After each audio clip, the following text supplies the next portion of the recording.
The Minnesota Timberwolves proved me wrong in a pretty big way yesterday. Welcome to the Nordic Wolf podcast. I'm your host, Eric Darris, and we are sitting here recording here on Tuesday afternoon after a late game one, operating on about 4 hours of sleep. And the Minnesota Timberwolves made it worth it last night. That was impressive. That was, for all intents and purposes, I think the best game that the Minnesota Timberwolves have played all season. They had a plan. They stuck to it, and they kicked Denver's ass for really the second through the fourth quarter. But the first quarter looked a lot of the same. I was unfortunately pretty bummed out that I thought I was right. I didn't think this team had what it takes. I was messaging people that. I thought, yeah, Denver's better.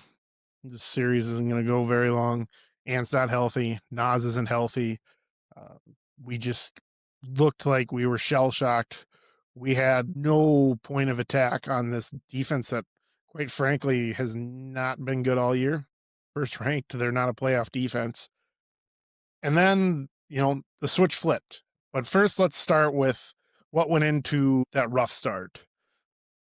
So, first few things I noticed in this game, Denver came out fired up. The crowd was fired up.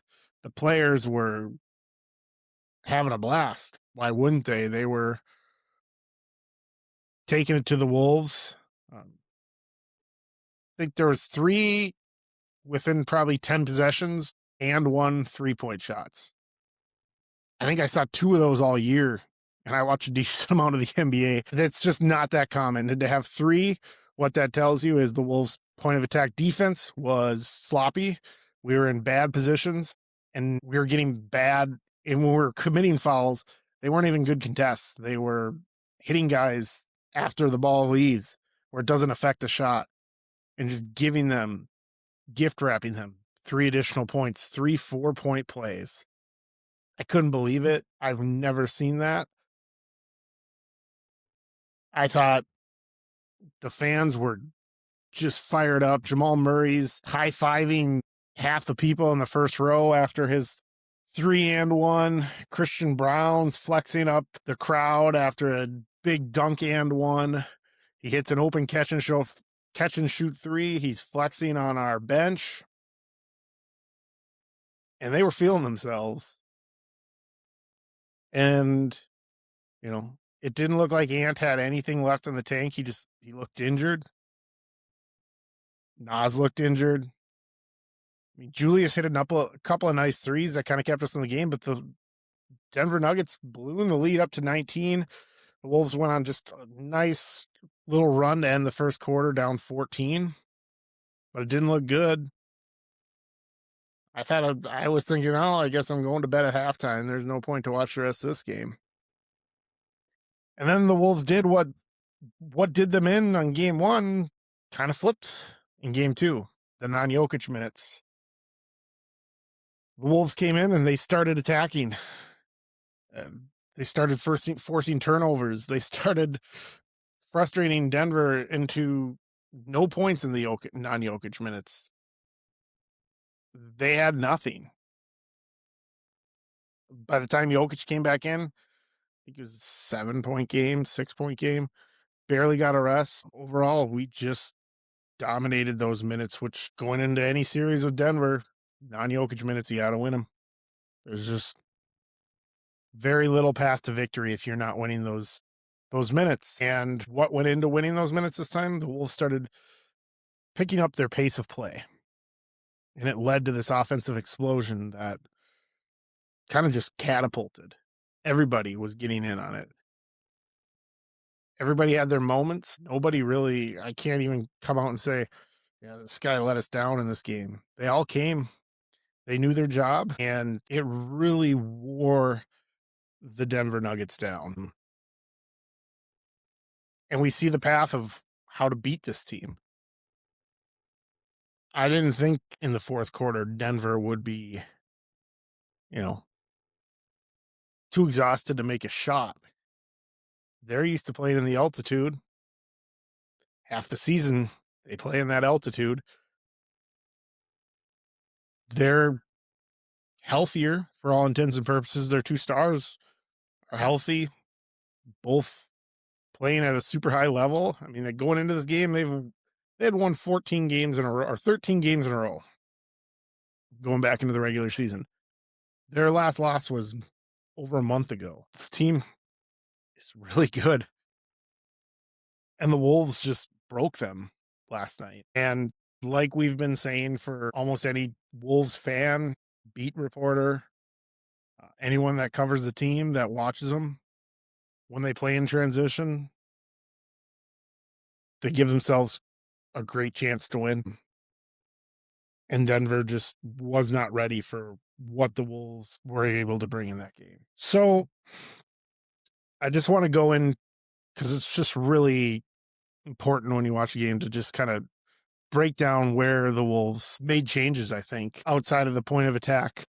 And I think it's easiest just to go player by player, just discuss what they did, what value they brought into this game.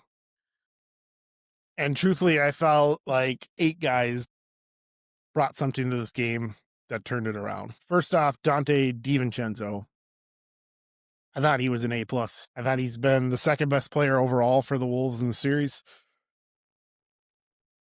And it's just his effort.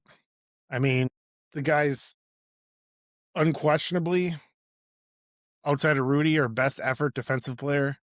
You had game 1, the 4-on-1 that he breaks up, intercepts the pass, didn't turn into any points. But you could just see in that moment he gives a shit. And that's what you really ask out of a 3-and-D shooter. And that's what he is at this point.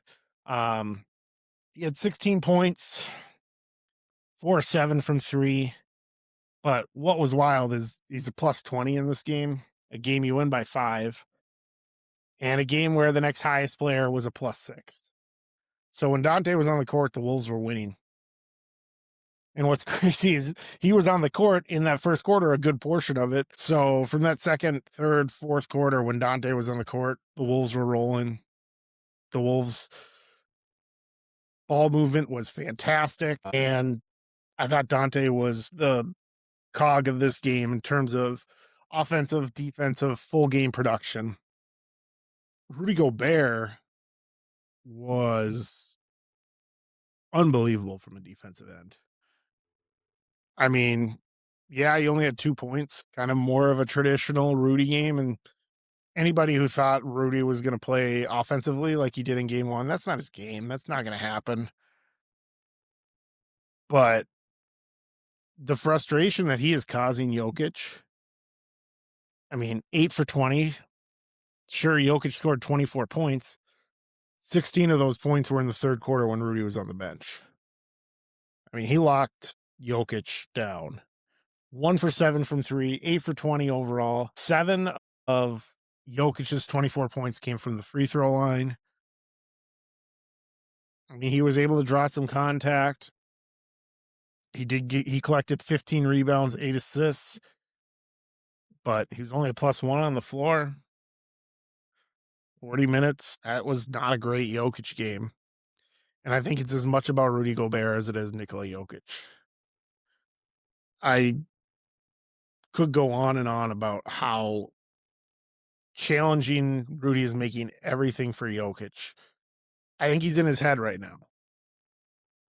Now, that being said, I don't think that's going to happen every single game. Jokic is going to have a game where we're going to say, yep, Rudy couldn't stop him today.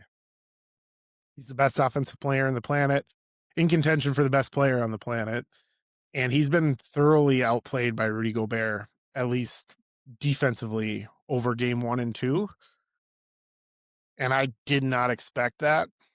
I liked Julius and Nas to cover Jokic more and kind of have Jokic roam on Christian Brown, kind of give up the open catch and shoot threes to the open Christian Brown, who's their worst 3-point shooter. Kind of what they did in 2024 with Aaron Gordon. And I was wrong. I was wrong about a lot over the last couple of days, and this is why I love the NBA playoffs. Everybody overreacts, me included. Um, it is a long process, but Rudy Gobert has, I think, shut a lot of people up about him as a playoff player because every year, especially non-Minnesota people, I mean, when he was in Utah, it was the same thing. Rudy's not a playable player in the playoffs is kind of the narrative. Underrated uh, spacing, I would say, when it comes to his, contesting from the 3-point line. I know everybody looks back to the 2024 Luka Doncic, and part of that is Luka does that to a lot of people. The Wolves are not even close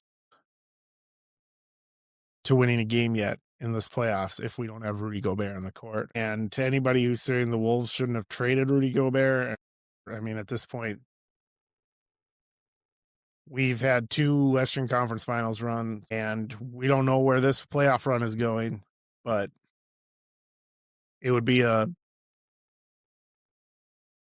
probably a 4-game sweep if we don't have Rudy Gobert. I just don't think we can stop Denver's offense in any shape or fashion. The other guy was Jaden McDaniels, which was an interesting game from Jaden. I was taking notes throughout this game, and one of the notes I had early and really through the first half, this was a problem all through game 1. Jaden was just unable to work his way through Jokic's screens. He was chasing Jamal on all of them, or we're getting switches and Jamal was getting space, and they were crushing the Wolves with this screen they had through 5 quarters. And I had that in my notes is we can't run through screens. What is going on? Do we not practice running through screens? And it's still, I mean, Denver got their screens, and Jokic is an unbelievable screener. It's one of the most underrated values that he brings. The space that he creates with his screens are out of this world. And on top of his ability to get to the rim, pass the ball, rebound, I mean, again, I could go on and on. Jokic, in my opinion, is the best basketball player on the planet, but his screens are really tricky. And in 2024, you go back and watch film, and just in general, Nickeil Alexander-Walker was fantastic at navigating those screens and played a big part of that with Jamal Murray in 2024. He was able to kind of make himself skinny, make himself, get through those screens without giving up space. And Jaden just isn't as effective as that. But what Jaden did do to change the narrative of this is he started just relentlessly pressuring Jamal Murray, making him work 3-quarter pressure and really just clamping down on Murray. And Murray just looked gassed at the end of the game. He did not look like he had anything. And credit to Jaden because Jaden held it together. Jaden's doing that on the defensive end while, efficiently scoring, 14 points, 7 of 15. He hasn't found his 3-point shot yet, but that's fine. His driving to the hoop, just like everybody else was. He got in on the transition offense, and his defense on Jamal Murray in that second half. I mean, Jamal had 23 points in the first half. He had 7 in the second half. And you got to credit Jade on that because if we don't slow Jamal Murray down, we don't win with how he was shooting. He hit 2 threes and ones. He had a half-court shot. I mean, unbelievable. And Jamal Murray's been for sure top 15, potentially top 10 player. And he was embarrassing our defense through 6 quarters, I would say. And that second half, the Wolves showed up defensively and they have their plan. And now Jamal's going to have to navigate that, I think, because the Wolves know how they can tire him out and they're going to stick to that plan. It's a 7-game series. I expect Jamal is capable to respond and find ways to not exert so much energy. I would expect we see a little bit more of Aaron Gordon maybe handling the ball, but Aaron Gordon doesn't look healthy. He's been horrible these first 2 games. He is not shooting the ball well, and it's hurting. I mean, he was 3 for 9 from the field, 1 for 4 from three. He did hit one big three, 8 points, in 37 minutes. He's just not, he doesn't look effective right now. And it is hurting the Nuggets, but the Wolves have their own course of injuries. Julius Randle, I thought, especially in the first quarter, kind of saved the Wolves from this game being 30-point deficit after one. Julius hit a couple of big threes, and he was really the only Wolves player that I thought got going early. And a 2 for 4 from three, so he hit two right away, and so he didn't hit one the rest of the game. But what he started to do is just really get in with that bully ball. And I thought he was the cog in that second quarter where when Jokic did come back, Denver wasn't able to get any momentum, and we saw a little bit of the small ball because Rudy was in some foul trouble. And though it didn't work in the third quarter, in that second quarter, Jokic was not aggressive, wasn't shooting. So really, Julius didn't have a whole lot of issue, kind of really playing some strong point of attack defense. And, kind of led the offense, especially in the half court. I thought it was our most successful quarter. And we flipped it after losing the first quarter 39-25. We won the second quarter 39-25. I mean, we were down 19 in the first quarter. We were up in the second quarter until Jamal's buzzer beater from half court. Just an awesome Julius game down the stretch, getting to the line. He was 8 of 10 led the team with 10 free throw shots, 9 rebounds, which it's been a pattern when Julius doesn't get rebounds. He typically doesn't score points. 9 rebounds, 6 assists, 24 points. If we get that out of Julius, we'll win the series. I'm pretty confident in that. And finally, Anthony Edwards. I mean, he looked rough in the first quarter. He looked injured, didn't look healthy. I still don't think he looks all that healthy. And I mean, he put up 30 points. It definitely wasn't a super efficient night, 10 for 25. Denver's still trying to force him into some tough defensive situations where they're, doubling him at the top of the key. And he's done a great job. I mean, he had only 2 assists, but he did have 10 rebounds. So he's really working hard. 7 of 9 from the line, but 10 for 25 from the field, 3 for 11 from deep. Still a lot of questionable shots, but he did start really realizing that even if his 3-point shot is not working with his team, he is able to just get right through their defense. They don't have any rim protection. Jokic cannot afford to give up all these fouls if we're rushing to the rim. And I think it clicked for him, what he needs to do. We don't need him to be the defensive stopper. If Jaden can play like he did on Jamal Murray, we just need him to get downhill, get to the line, and tire out the Nuggets. I know Ant doesn't love necessarily playing at a high pace, but neither does Julius. I do think that is the path if we want to win game 3 and 4. And I think it's very important for the Wolves to try their best to win both game 3 and 4. Otherwise, we lose that home court advantage again. Also wanted to shout out our bench guys, specifically Bones, I, and Nas.